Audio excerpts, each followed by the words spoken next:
NHL, why don't you just try to play hockey and leave the politics up to politicians?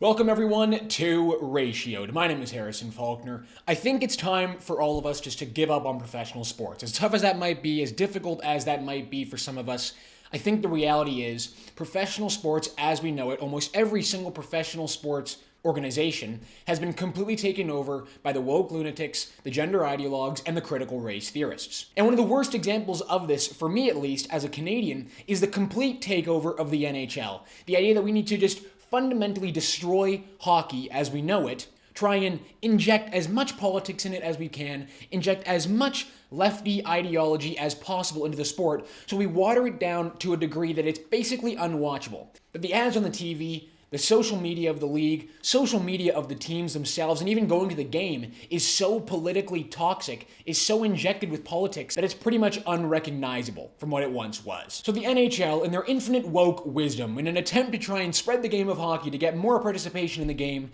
have created the first transgender hockey league. And when one Twitter user dared to question the unquestionable, had the nerve, had the gall to say, wait a minute, aren't we just watching men play against women, and isn't that kind of unfair?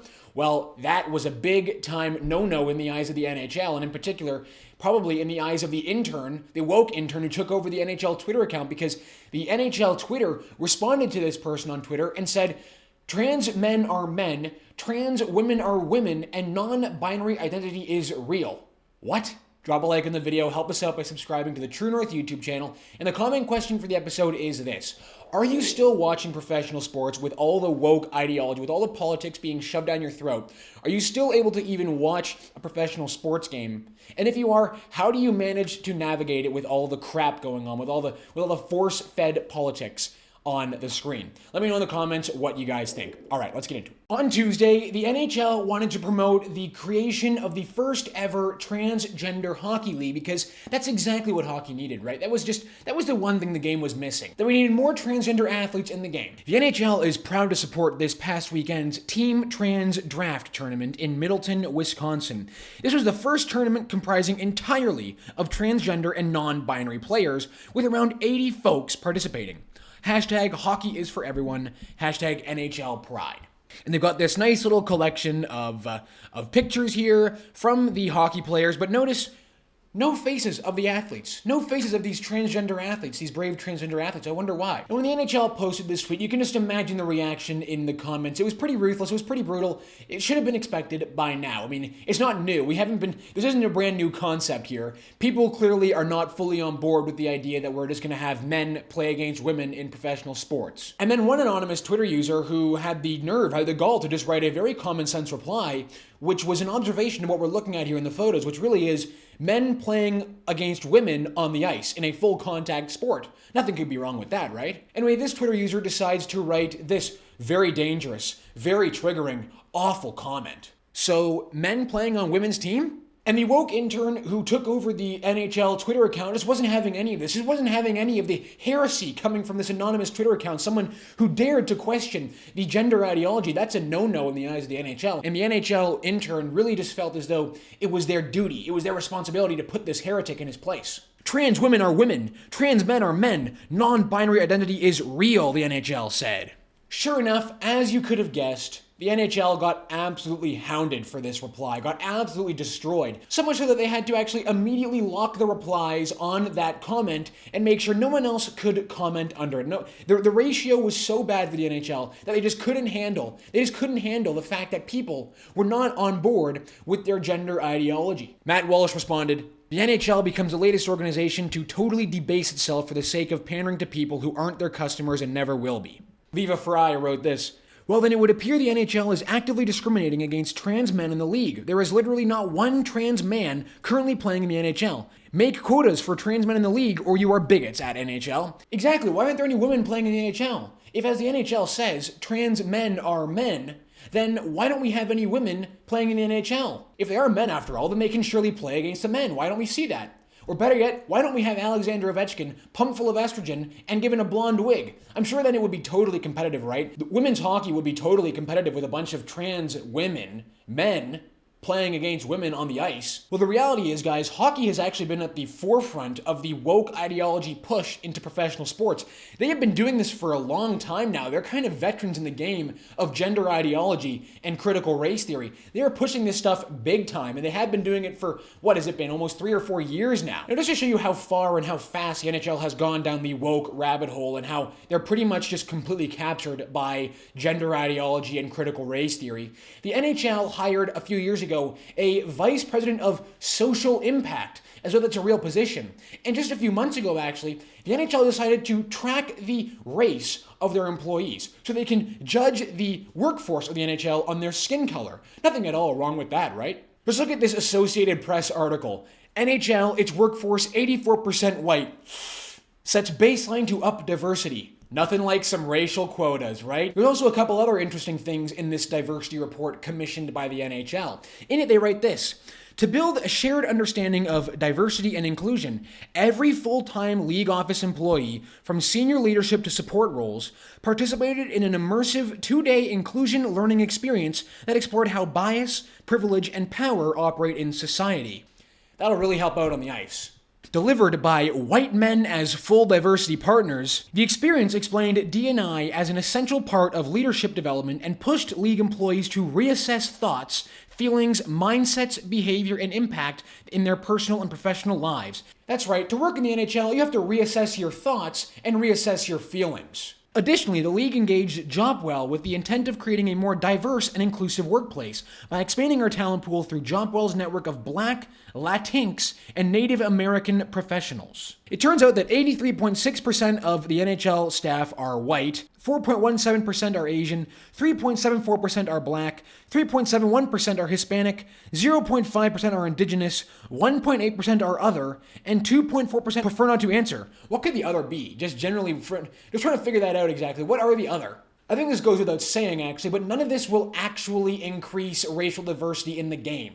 Embracing woke ideology and falling down this rabbit hole will not make more black kids, make more Hispanic kids, or make more indigenous kids want to play the game. Focusing on the game and making the game better itself will obviously do that. And if you want to look at women's hockey is more popular than ever, and it's not because women are now coaching in the NHL. But wait, there's a better idea. Let's just bring trans men to play in the Women's Hockey League. That's the best way to increase women's participation. Not like anything could be wrong with having men play against women and dominating them on the ice. Now, I gotta say, for me, the real downfall of hockey was when the woke CBC, Justin Trudeau's propaganda outlet, working in tandem with Rogers, decided to fire Don Cherry, the face of hockey for generations in Canada. Now, did he use some colorful language? Sure. Did he say anything wrong, however? Absolutely not. And also, is it really reason to fire the most popular face in the game because of some politically incorrect comments that he made on TV? From that point onwards, Hockey Night in Canada, the flagship program of the CBC,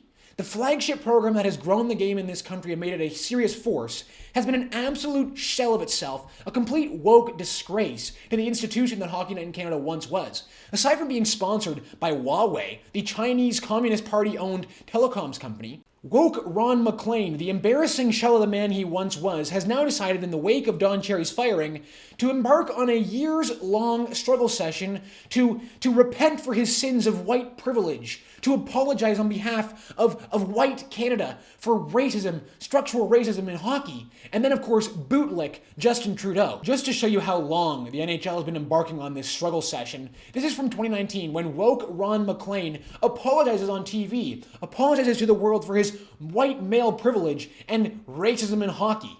Also, while being sponsored by Huawei.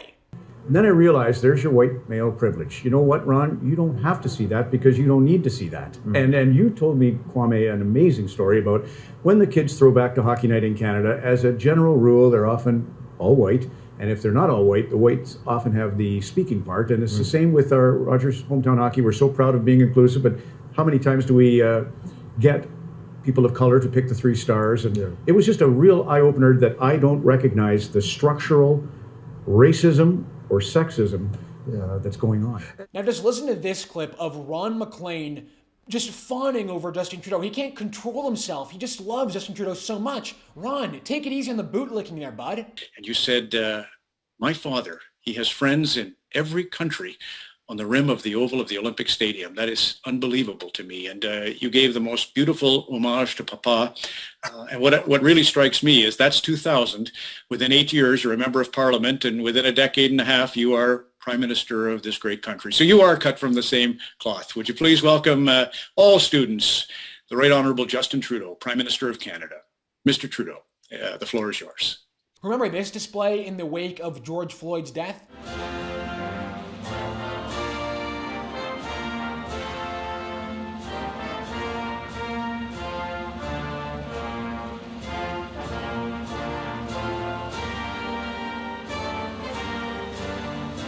Even in 1990, Don Cherry knew what was going to happen to hockey, knew that it was going to become some sad, embarrassing shell of itself. And he also knew how to handle the woke propagandists at the CBC pretending to be journalists. Even in 1990, they were woke losers. Just watch this. Are you a safety valve for people who are stewing about all kinds of stuff, or are you dangerous? I don't know whether I'm dangerous. I just say what I think, and it's the way I think. You could say it's bigotry if you want. I don't think it is.